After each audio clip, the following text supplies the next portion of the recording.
Welcome to Delightfully Dysfunctional, a podcast about navigating the emotions of the human condition and the challenges that come with it.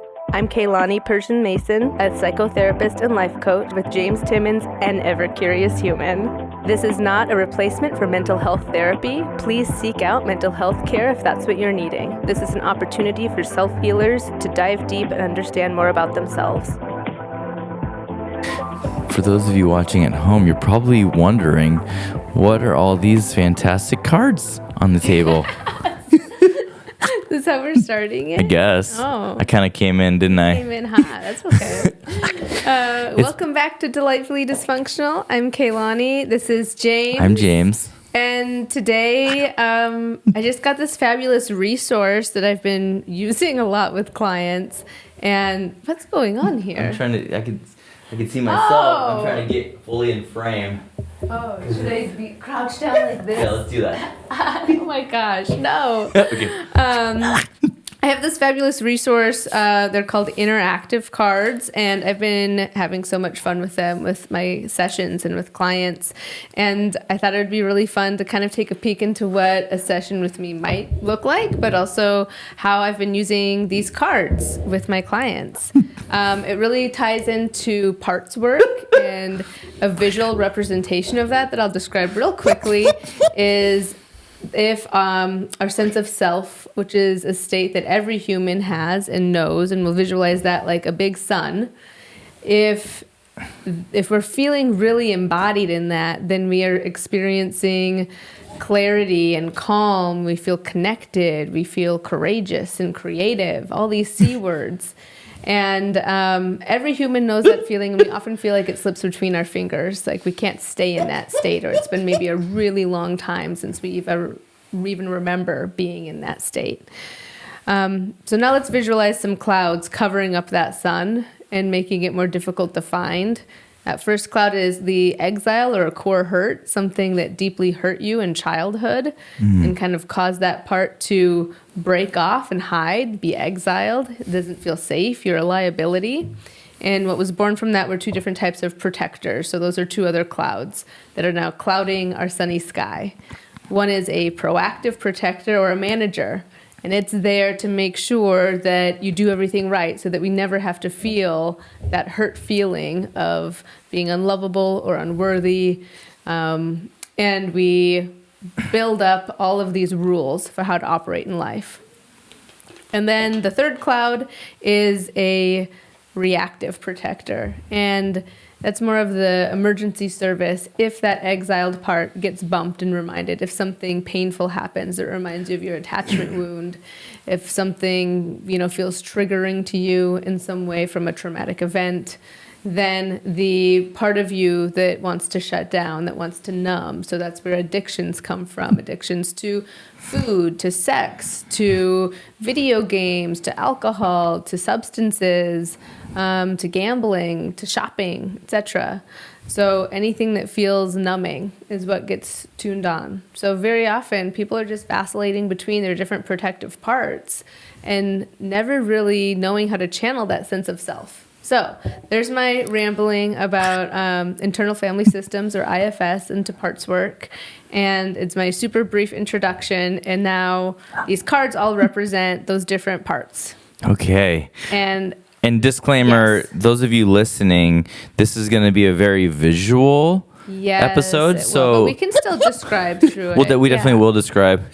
But we would highly recommend that you go subscribe to our YouTube channel. We would, yes. And also see all the other content that we have for you there, like Keilani's reaction videos, currently in the NF journey, and some other stuff. So new to me. So yes, please, thank you, James, for mentioning that. Please check out our YouTube. Please subscribe. Actually, I think like 95% of the people that watch our videos are not subscribed. That's kind of cool, though. I mean, that's cool, but could we maybe make it 90? Is that possible? Could we have some buddies stay for a while? One of our more recent videos, it said it had our highest subscriber view rate. It was the Joyner Lucas one. So that means that we're getting repeat. Tear jerker. Yeah, it was. Man. Jeez. Well, keep joining us. Anyways, I'll share on our YouTube. Let's see. So, James, what you're going to do first is just scan these cards and grab any that represent a part of you, or if you feel strongly about given like what. Okay, initially I just kind of like noticed some more than others. So subconsciously, do I just grab those? Yes, please do. Anything that you resonate with. Yep, and there's no right or wrong to how many that you pick. Oh, okay. Well, I'm going to be here all day. So he's picked out one that's kind of a gang of kind of thugs, it looks like. They look really tough, really confident, kind of like rebellious-like. And then another card here is the human like muscles and musculature, organs of the body, and pictures around it of all of the like qualities of wellness, fitness, nutrition, good sleep, healthy connection. We have a card here of a young person in the corner of a room, young woman really sad, feeling very lonely. Okay, I think that's it. Okay. We've got this super groovy like Jimi Hendrix almost. Like Jimi Hendrix. He's got a cool vest on. Like we're definitely in the 60s. Are we cleaning them up now? Yes, we can clean up all these down here. And he's taking a swig of something. He looks super cool. Okay. This joker, like a jokester, jester. That's the term, right? Okay. All right, we've got this boss man yelling at you. Yeah. And a dad and two kiddos and a doggy reading Green Eggs and Ham. Oh. So actually, I want to face these towards you, but our angle can see them, and I'll put them over here. Is that good, like that? Oh God, just kidding. It's fine. It's fine. You would. Is that how you gather cards? No. See, I'm straight. Are you an animal? Well, when you laid them on the table, I noticed myself straightening all of them, and I was like, "Ooh, this is activating my OCD." See, look at. See, I'm almost there. Oh, Here we go. Okay, there you go. Okay, you did it. Thank you. They're not gonna all be right side up. I'm sorry. Boy. Okay. Okay, now what are we gonna do? Okay, so now I just want you to pick one that you'd like us to start at. Like, what do you feel is a part of you that's like the loudest? And there's no wrong answers, right? There's no wrong because answers. I picked this one because I just watched Stranger Things. Yeah. And it reminds me of Vecna. Okay. But also, did you like take a look at that? Actually, at the things that are around it? What do you see? Ooh, I see a dude working out. Yeah. I see. Well, number one, the picture is like the muscles and the tissue, like the human anatomy. Yeah. So that's what it is. And there. Okay. So then upper left, it's like a bunch. It's like it's a bunch of milk and grains and fruits and stuff. It's and like then, all the nutritional. Yeah. It's like physical upper right health. is sleep. And then on the left is some dude doing dumbbell shoulder press, apparently. And then on the right, it appears to be two men embracing. That's just supposed to represent human connection. Oh, okay. But, and yeah, like romantic connection. Yeah. And aren't those things in your healing journey that you've been like aspiring for, having the balance of that? Everything in that picture. Yeah.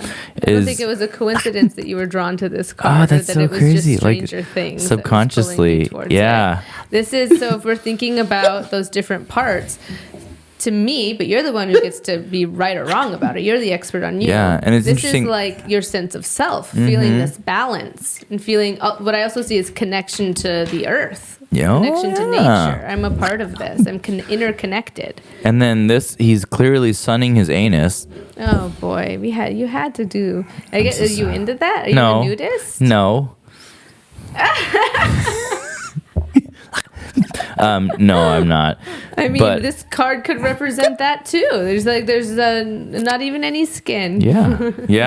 But you know what? Maybe that's also like vulnerability, like willing to be vulnerable. Actually, I'm reading into this now, but like he's mooning the sun, so much the eclipse. And there's your flair for humor this guy had to come up. Oh, he couldn't handle the seriousness. Sorry. No, it's okay. This is a part. This is one of your parts. That's true. Jokester, and that's jester, Yeah, let's talk about this one next then. Yeah, let's do that. Okay.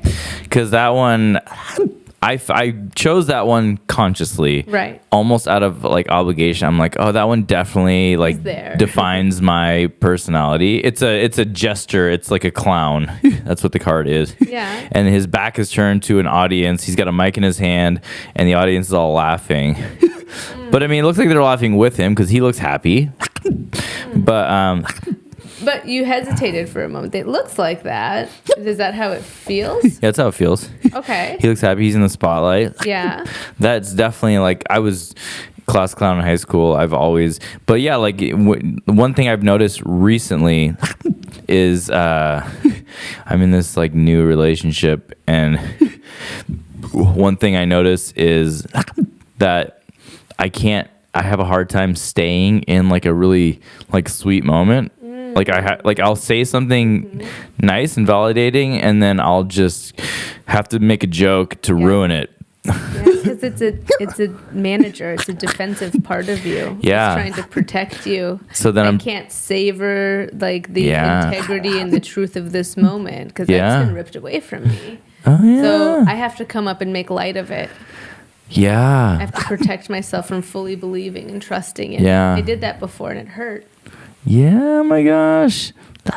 But I'm practicing like staying in the cringy mode. Not cringy. I shouldn't say that. That's the wrong word. But that's what Brene Brown says. Like The discomfort. Yeah, don't transform. Lean in. Yeah, lean in. Lean into the cringy moment.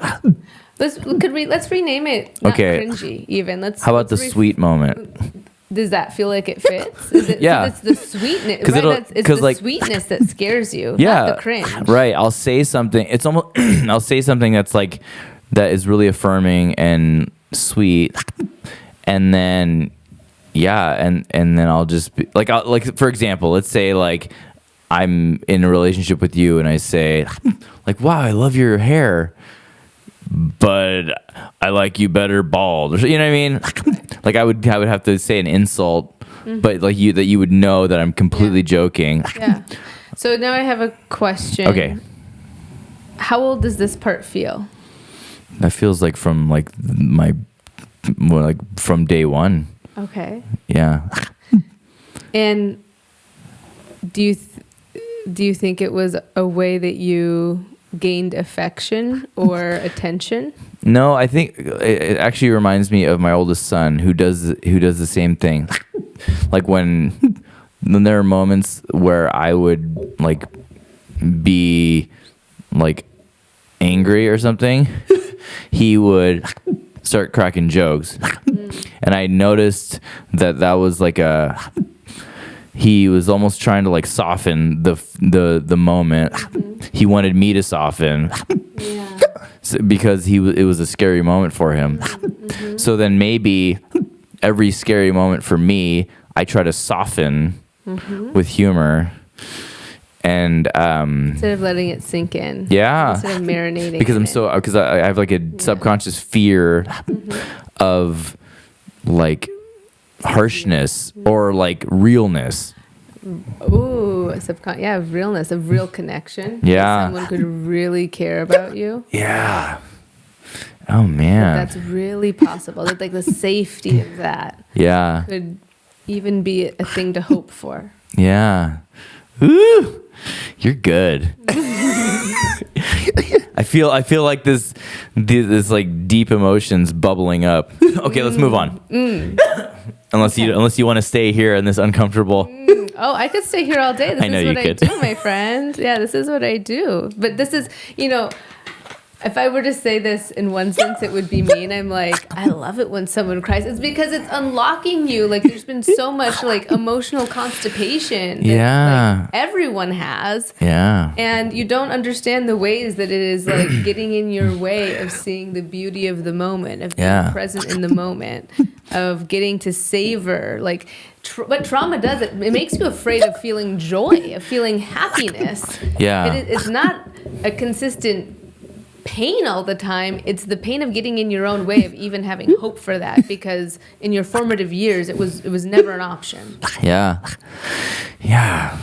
Hold on, I just want to say another disclaimer, because whenever like we start like talking a lot about my personal stuff, Yeah. I always feel like it's like it's all about me. But what I want our listeners to know is that I'm sort of like presenting this vulnerability, hoping that everyone can glean their own personal things from it. It's almost like I'm going first in for you guys to like to model that. Yeah. It's a really beautiful gift, James, and I would be happy to do the cards for myself next time and be honest right along with you, because it is scary and it is brave, especially in a world where it's uncommon. And I'd say where it's uncommon for another man to be able to model that. And how cool is that? Thanks. Like, that's really cool. But like, I really want you guys to just to really internalize everything that we're talking about. Like, forget that it's me, but I'm just sort of like giving you examples. So yeah, and also be kind. Don't like project anything unkind into this space, please. This is like meant to be a safe space where we understand our emotions. And if you don't resonate with these things, it's not meant to be your. This is for James. Yeah. And if there's pieces that fit for you, then that's beautiful. But what would come up for you is going to look different and be different. Yeah, I feel like the gesture can really speak to a lot of people and their people-pleasing and performative stuff. Oh, yeah, that's tied into it too. I didn't think about that, but you're right. There's an expectation of the gesture. Yeah, the performer. Right. Okay, let's go to the next one. All right, which one's next? You get to decide. Oh, these are all... You get to decide. Like, I'm torn between these three. Let's just go to this one. Okay. And I know that's going to unearth some... That's a brave one. Yeah. So this is the one. The one I chose is a dad in like a recliner with two children. He's reading a book, Green Eggs and Ham, and it's a boy and a girl. There's a dog by their feet, and he's got glasses. They're a nightstand with a remote and a book called The Mitten. Anyway. Green Eggs and Ham. Well, he's reading Green Eggs and Ham, but on the nightstand the end table there's The Mitten. I already put it up. Okay, well, there they go. Okay, what does this make you think of? Well, it definitely makes me think of my kids and being a dad, and so What is the fear? The fear. What is this part afraid of? Well, I just know that, like, I failed them in so many ways. And so, like, that, like, preciousness of sitting in quality time with your kids, that's something that I haven't really had much of lately. It's a tender spot. Yeah, so me choosing this one was more like, okay, this is something that I need to address, that like I didn't want to choose it at first, but I was like, okay, that's something that I can't. You didn't want to choose it because it was so tender. Yeah. Yeah. Mm-hmm. So I think that it's hard because it also speaks to how much you love your kids. Yeah. Right? And there's no perfect parent. In a different way, I'm reminded of that with my own parents a lot this week, actually. And so this is really good for me to hear, too. Yeah. Because maybe it's unavoidable that we grow up in some delightful dysfunction. Yeah. Right? And even though your parents made their mistakes, they tried their best, but that was still maybe far from perfect, there was still love. And each generation, we get the opportunity to do better. Yeah. We get the opportunity to pay attention to these parts in ways that our parents never were able to make sense of. Yeah. Well, and I feel like right now, all of the like dismantling that I went through the last couple of years has created a version of me that is more likely to end the generational trauma than any other version. Yeah. You know? And the other part too, when you look back at those other versions, don't do it with shame, but thank them. Yeah. They played a role, a pivotal role, even the ones that were fumbling hard. Yeah. Thank you for that opportunity to grow. Thank you for that opportunity to see what was really important. Yeah. Yeah. So now I'm looking at the jester as like An ally. well, yeah, but the past version of me. I mean, he's still there, Yeah. but He can transform. yeah, and I'm not like, I don't resent him. I actually, I love that part of me, and I know that. Yeah. So. And he can come out when it's appropriate. Yeah, for sure. But he doesn't have to maybe like jump in so suddenly. Yeah.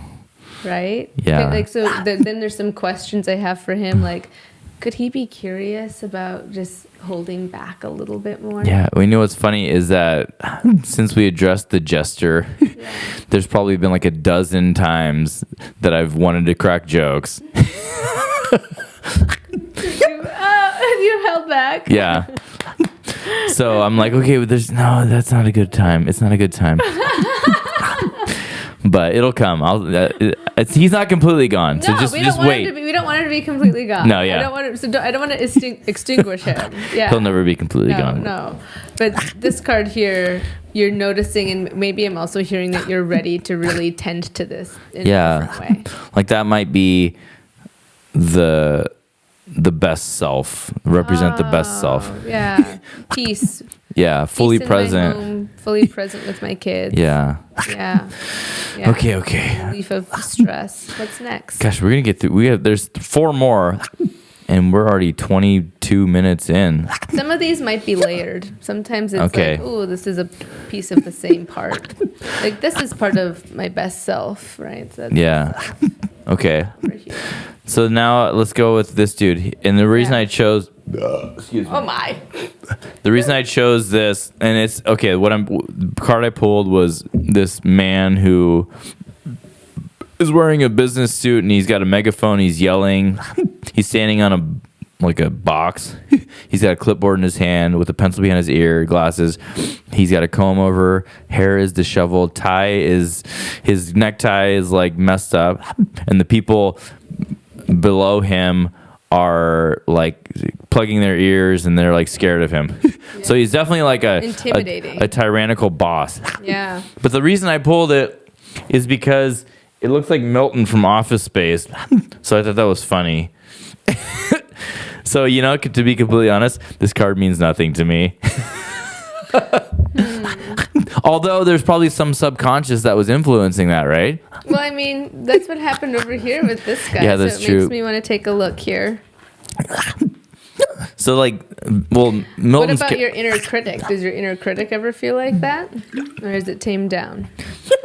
I mean, honestly, when I took a closer look at him being like boss man, that almost like inspired me to be more authoritative or be more in control. Oh. I mean, I know that this represents like tyranny, but then in my mind, like Well, to he's go organized in some ways. He's kind of clipboard, even if to he's go a little from disheveled. performative to like more in control. This might feel like this inside. Yeah. Oh, So that's a wonderful way to connect it. I totally get what you're saying. Yeah. So this might be a definite overcorrection from this, like an overcompensating. Right. But it feels like this is where I strive more to go. Yeah. And maybe we can get more clarity as you identify this part so that it feels more like aligned with what you want. Because you're not wanting this. No. But you're wanting, like, what does organization and maybe discipline and feeling more control of your life? What would that be? I mean, that guy looks really stressed out. Yeah, we don't want So, that. no, we don't like want that. This guy, but with skin. Yeah. Preferably. Okay. These What's two, next? I feel like can be together. Okay. Yeah, I get that. So I pulled the Jimi Hendrix one where he's like drinking a beer and there's a bonfire behind him. Oh, I thought it was like a riot. Oh. But that's a bonfire. Okay, so there might be some like cigarettes and stuff. Yeah. Oh yeah, no, he's totally holding a joint. Yeah. Okay, he's drinking a beer, smoking a joint. He's got an open vest. He's like a rebel. He looks like Jimi Hendrix. And then the other card I paired with it is like four people that looked to be in a street gang. Tough. The front man is wearing like all leather. They all have red bandanas. Very confident. Yeah. Both of these exude a lot of confidence. Well, this feels like, because I saw the flames, I thought it was like a rebellion. Sure, we can go with that interpretation. Okay. That's what you saw first. So the two together feels almost like they're the same group. So it feels like like a rebellion. And like there's been different ways that we've broken down like feeling rebellious against like old self, and so the like I don't know, like almost like the art of not giving a fuck. That's how you progress into your best self. Is like abandoning and rebelling against the worldview or the world that you had created in your mind. Right. Yeah. So these two represent like a lot of empowerment for me. I get that. I like that. Yeah. I mean, a lot of what we talk about is breaking away from what society says is the norm or says is okay. Mm-hmm. And I introduce a lot of alternative methods for healing, somatics, psychedelics, things like that. And we're exploring what like holistic wellness really looks like and the bravery of just being vulnerable. Yeah. Like we had already mentioned, but like that in and of itself it feels like a rebellion. Yeah. In a world that's very closed off. Yeah. Yeah. Okay. And the final card. Yeah. And then, man, so we kind of breezed through these last four, but the final card I pulled is a woman in a corner. She is barefoot. She looks like sad and beaten down.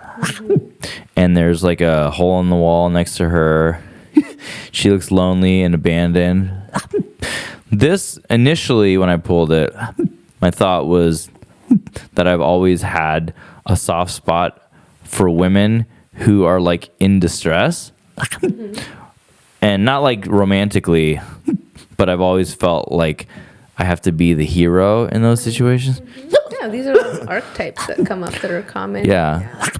But then it also, now that I'm looking at it, it makes me think of me when I was like a child and that feeling of abandonment and like loneliness. Yeah. Because I definitely can feel what she's feeling. Yeah. You know what I mean? Yeah, I think you're right. It plays more of a role in that core hurt that she looks really lonely. So this feeling is what created this defense. Mm-hmm. To soften it. Yeah, that gesture. Yeah.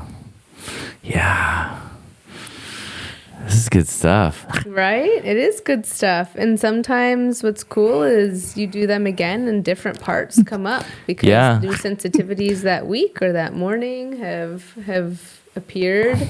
And then you get to understand them with more depth. Well, what's cool is I noticed that this conversation just kind of flew by because there's visual representations of like deeper stuff. And I'm kind of like, my creativity is almost having to like unpack everything for me. It's been some of like the most fun therapy sessions I've had with clients.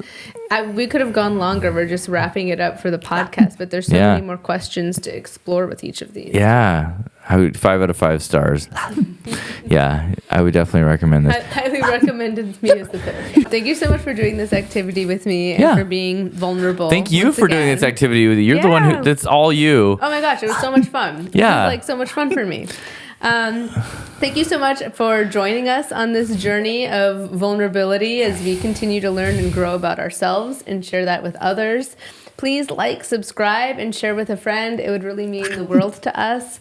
And I will be having some new offerings coming up, so you can check out my Instagram, Keilani_evolve, or you can sign up for more updates on my website, coachkeilani.com, and I'll be sharing more of those things soon. So thank you again, and we'll see you in the next one. Goodbye.